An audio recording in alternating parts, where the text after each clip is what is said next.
Hi there and a very good evening. Thank you so much for taking your precious time out and joining us here on the Sports Today Dugout. We're just one sleep away now from the start of the third edition of the World Test Championship final.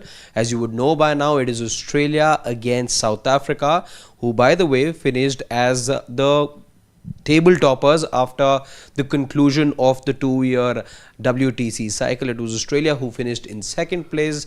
There's so much to talk about, so much on the line for two teams. One chasing glory for the first time since the turn of the century. The other habitual winners when it comes to ICC tournaments, and that's what it is as far as the two sides are concerned. Temba Bavuma, Pat Cummins had their photo shoot a couple of days back.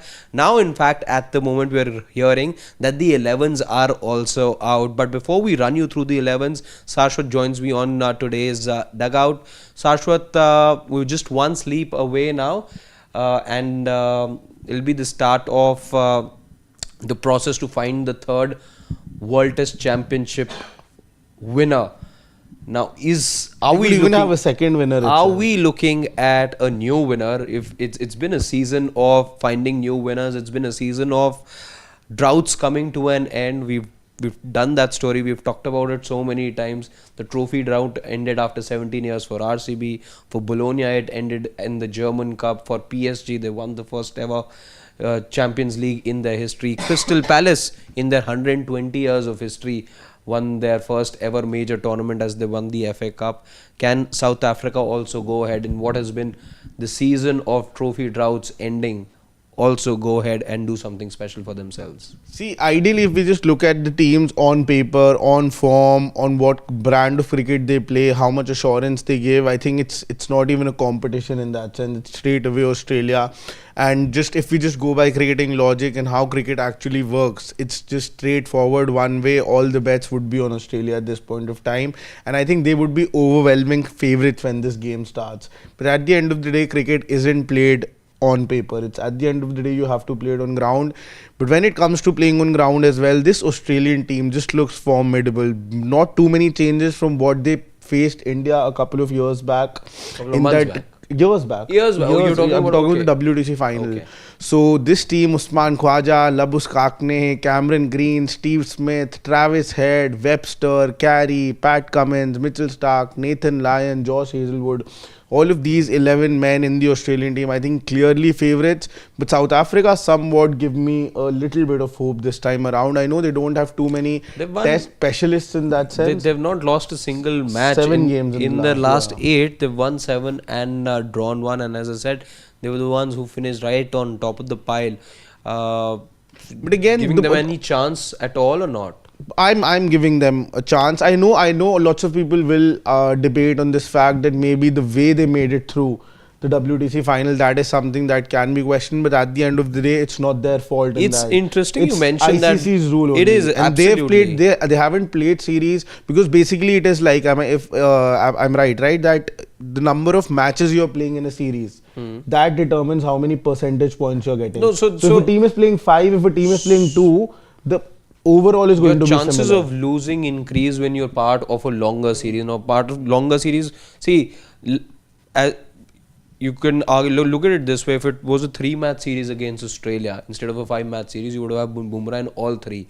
And the result, as we know, could have been different in that 5th test match in Sydney if Bumrah had been available. So not only does player availability change the eventual result of the series, but percentages also work in a way. So if it's a 4-match series and I win 2, I've got a 50% success rate. And compare that with a 5-match series. If I'm winning 2, losing 3, then my percentage points, and this cycle is all about percentage points. So if you're playing just shorter series, and in the case of South Africa, this was about playing a lot of 2-match series as against Australia, I think, who played 19 matches in the lead up to the final of the World Test Championship. They played longer series. Remember, they played 10 of those 19 matches were against England and India. They drew it 2-2 against England in England, and then they beat India, which was also a 5-match series.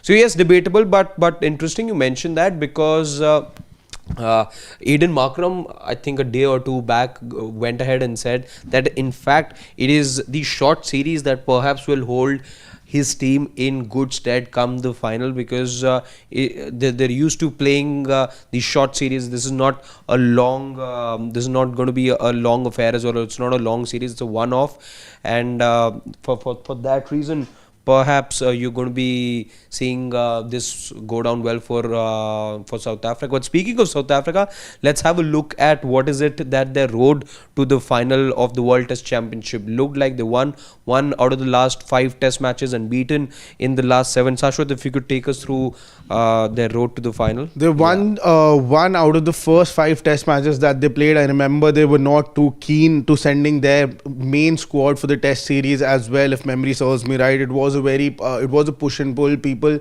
did start to question at the beginning that is this the beginning when teams start to take Test cricket lightly. There were questions on them. They also, in that sense, were okay with the fact they were okay to let go of WTC points in that sense to qualify for the final. But after that, their second half, they were unbeaten in the 7 games that they played, and that completely changed everything for them. It was everybody was expecting for an India-Australia final, but then whatever happened with India against New Zealand at home, and then following it up with the BGT, I think then South Africa automatically got a chance to play in this final, and they will be fancying their chances. Away record, as far as away record suggests, 3 wins, 2 losses and 1 draw. As far as their 2-year cycle is concerned, they've just won 3 games away, 2 they have lost and 1 they have drawn. But at home, that is where I think most of the teams in that sense try to take that advantage in the WTC, where they have won 5 games and lost just 1. I think that is something that all the teams bank on a lot, their home summer, their home Test season. Because with India also, if they would have ended up winning the New Zealand series absolutely 3-0, then situation could have been different. So it's at the end of the day, it's how dominating are you at home, because away not all teams are very successful. There are very few teams who, when they go to somewhere, they sort of are successful. So they absolutely dominated at home, and that is why they will be playing the final from tomorrow. Yeah, an interesting stat that somebody just sent to me right now. It says that it's set to be the 4th men's test between Australia and South Africa at a neutral venue, but the first in over a century, and Australia are undefeated. They've won 2, drawn 1 from all of their 3 previous such fixtures. So history also siding with Australia over there.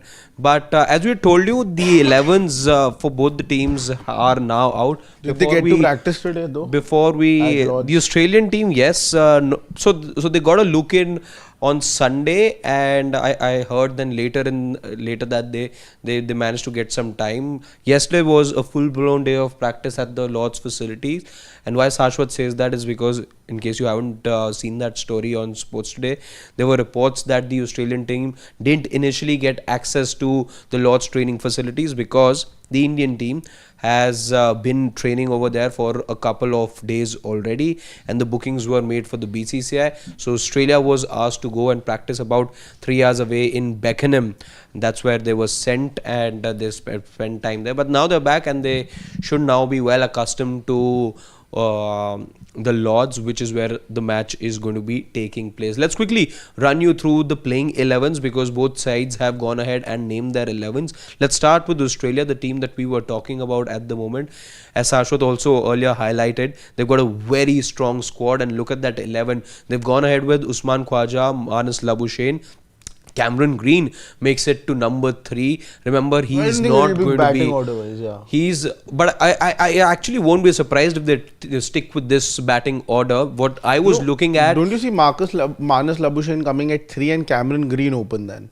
No, because you've heard from the Australian side that Cameron Green has been told and was been told for a while now that whenever he's coming back, whenever he comes back after the injury, at number 3 is what he'll be looked at. And must I also tell you that you may perhaps not see him bowl at all in the World Test Championship final. Second half of this year, maybe you will see Cameron Green bowl. That's how he and the team are looking at bringing him back into the fold after an 8-month injury layoff that he's had. Steve Smith, here you'll see at number 4, Travis Head, who you saw in the Sri Lanka series play as an opener. but that was because of injury concerns. I think Khwaja wasn't available in that series, so that's why Travis Head had gone there. So there is no room for Constas in this side. There is Bo Webster, who made his debut against India, as you would remember, in Sydney. Alex Carey at 7, Pat Cummins, the captain, at 8, and then you've got Nathan Lyon, Mitch Stark, and Josh Hazelwood. So this is a side which screams of royalty, which screams of superiority, and it's a very strong 11. And I don't very think balanced team. 3 fast bowlers plus Cameron Green, and then you have a Nathan Lyon as well. And you've got a Bo Webster as well. Bo Webster as well. Travis Head can contribute with the ball. You have Manus Labuschagne who can contribute with the ball. So in that sense, they have a really, really well-oiled machine. They're very balanced in that sense. One of the very few teams in the world, I'd say, who are so balanced. Absolutely. On paper, when you ask between the two sides, if you have to pick a winner between the two sides, it does look like the Australian side, and we saw how good they are, not just in Australia when they played against India, in Sri Lanka as well later on. So they're really the team to beat at the moment. But South Africa have done well and are worthy finalists as well of the third edition of the WTC. Let's take a look at their 11 as well. Temba Bavuma is their captain and second best run scorer in this WTC cycle. I'll tell you who it is who scored the most runs for them in this WTC cycle. Then you've got Aiden Markram, Ryan Rickelton, who showed good form in the IPL, but again different format altogether. Vian Mulder, I'm not surprised. Perhaps in this team sheet at least we have him right up top, and there is room for Tristan Stubbs, but he's been pushed down the order, and I think they're going to be sticking with it, because even though Stubbs has been tried out at number 3, he wasn't looking that comfortable, which is why Vian Mulder has been asked to bat perhaps before him. And it's David Bedingham who has in fact been the highest run scorer for South Africa in this WTC cycle. If scored, then you've got Kyle Virane, Marco Jansen, Keshav Maharaj, Kagiso Rabada, and Lungi Sani Ngidi also makes it to the squad. So that's a surprise inclusion of Lungi Sani Ngidi. And then there is no Patterson, who spent a lot of time in fact playing with the Red Cherry. He's unfortunately missed out on the 11. I think again, like I said, you have a Tristan Stubbs. He does show a lot of caliber. Temba Bavuma needs to be the one who scores the bulk of the runs, and then with the ball you'll need Rabada and Jansen, the two experienced campaigners, to really step up. But it's all going to come down to the fact that how many runs can South Africa score. Because as far as bowling is concerned, I think they still have a decentish bowling lineup, but batting, that looks a little tricky. I know Aiden Markram, Ryan Rickelton, Vian Mulder, Tristan Stubbs, David Bedingham, they bat really deep, but can those batters counter the fast bowlers like Pat Cummins, Mitchell Stark, Josh Hazelwood?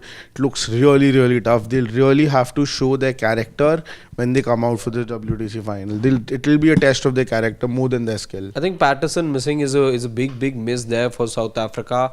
I was really excited to see him. He spent a lot of time, as I said, playing with the red ball as well. So that's a big miss over there. And on paper, nothing much to add. It's a promising, but you know, the other thing that goes against South Africa over here is the fact that they haven't played Test cricket in recent times, unlike Australia, who have played some form of Test cricket, and until late January we saw them be involved in Test cricket. With South Africa, it's not been the same. But South Africa has still gotten the luxury to play a couple of warm-up games, if I'm not wrong, heading into this WTC final, whereas with Australia I don't think that they have played any warm-up game in that sense. So I don't know, they look determined, to be very honest, but it'll all boil down to the toss as well, according to me. You'd want to win the toss and bat first. Is there something about the surface there and the conditions that you know about? It's going to be, we know, Lords, it will get better to bat on as the days progress. Third day being ideally the best day to bat on. First day you'd want to extract the maximum from the wicket, but that will be a catch-22. Would you want to bowl first and then see? For South Africa, they'd want to lose the toss, because with Australia, even if they lose the toss and end up bowling first, they have fast bowlers who can extract something or the other from that wicket and utilize those conditions to the fullest. But for South Africa, they'd want to bat first and just survive those early duration 20, 30, 40 overs, and then sort of at least 20, 30 overs, at least one session, and then sort of start to score those runs. As soon as a team gets 300 runs on the board first innings, I think that will be a very big advantage. But in England, we know conditions never really settle down. The ball continues to swing even if it's a 60 over old ball, 70 over old ball. Yeah, that's right. Another thing, since we were telling you trivia, there's another trivia that I just happen to remember right now, and that's Australia being undefeated away from home in the last 4 matches. So, more and more things that you see aligning for Australia, and they look like the heavyweights. But let's not discount South Africa as well. And ultimately, you hope that it makes for a good contest, and it isn't just a one-sided affair. The Twitter chatter at the moment, Shashwat, is that people don't see this lasting 5 days.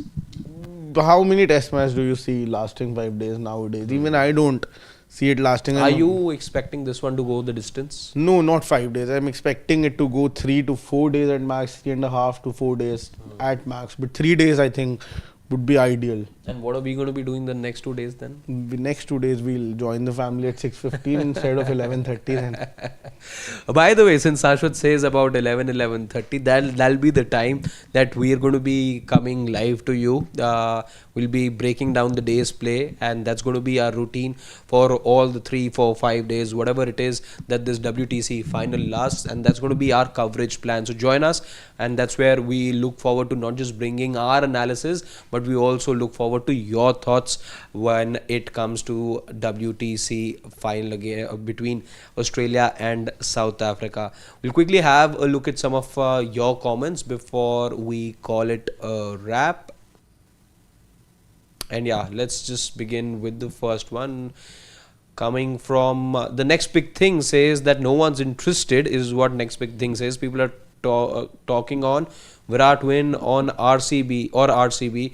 Well, we've done a story on RCB as well, next big thing, so watch out for that one. There's a whole lot of chatter happening about RCB being put on sale. We've tried separating fact from fiction at the moment, and so watch out for that particular story. But we here at we're sports geeks, as I just said, so we're going to be bringing you the coverage for this one, and I invite you and the others to be there and join us. Let us know what you feel about the cricketing action that we will all be witnessing.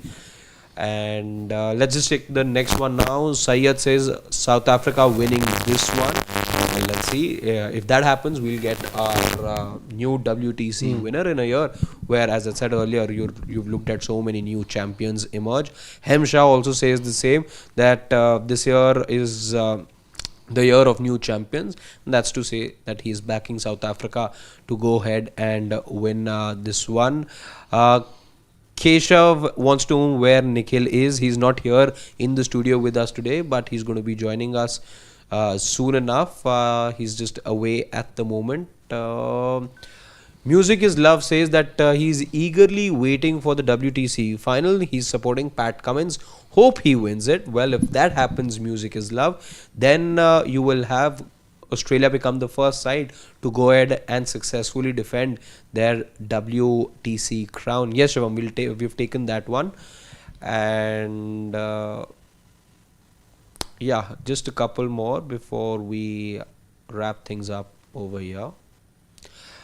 Many of you saying that this is an inconsequential and irrelevant match, but look at it this way, guys. Yes, India may not be playing, but ultimately this is the format that was chosen, and it is going by this format only that India made it to two successive WTC finals as well. And good test cricket, yaar. We've seen so much of IPL and white ball cricket in recent times. Let's just all be hopeful, and why sort of just write it off even before the match starts. I'm excited. If you ask me, I'm excited, very excited to see the red ball moving around, and it just sort of set things up very beautifully for this long red ball season for the Indian team as well, and for us as fans to be cherishing all the red ball action. Priyanshu says that he's backing South Africa Lots of people I'm to seeing are go backing ahead. South Africa. And there is a lot of support there amongst you guys that I see for South Africa, which is good, which is just in line with what we've seen so far this year.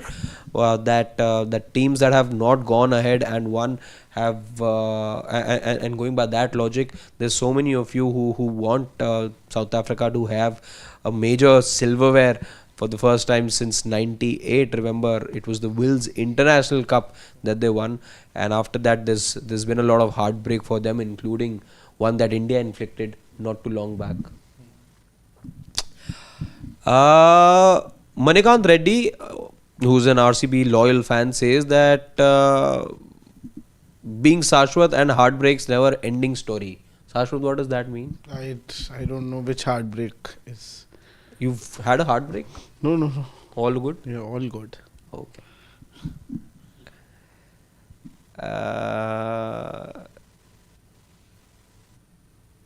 Okay. Okay. Priyanshu says Temba Bavuma will end the drought. Hopefully, he is, by the way, Temba Bavuma, another quick trivia, he's not lost a single test match as captain of South Africa. I think he's feels led it's in going to be 9 matches. 50-50. He's led in 9 matches and he's drawn a couple or drawn just one and won the remaining. So he's got an impeccable record, Temba Bavuma, as captain of South Africa. We'll see what these numbers mean as the two captains, these guys you see in the background, walk tomorrow at the fabled Lord's surface. Let's see. Shashwat feels toss is going to have a big say, and we will bring you everything from that particular match, but right towards the end. So watch the match, enjoy all the action. It's the first time the WTC final is taking place at the iconic Lord's surface. So we'll be joining you just around 10:30, 11, whenever the last ball is bowled. We'll be here from the Sports Today studio, joining you live, taking all your thoughts and questions as well, and hopefully we'll have some fun things to talk about. So thank you so much as always for sparing your time, taking out the time every evening, joining us, and subscribe to Sports Today if you haven't done so already. From Shashwat and me, it's bye-bye.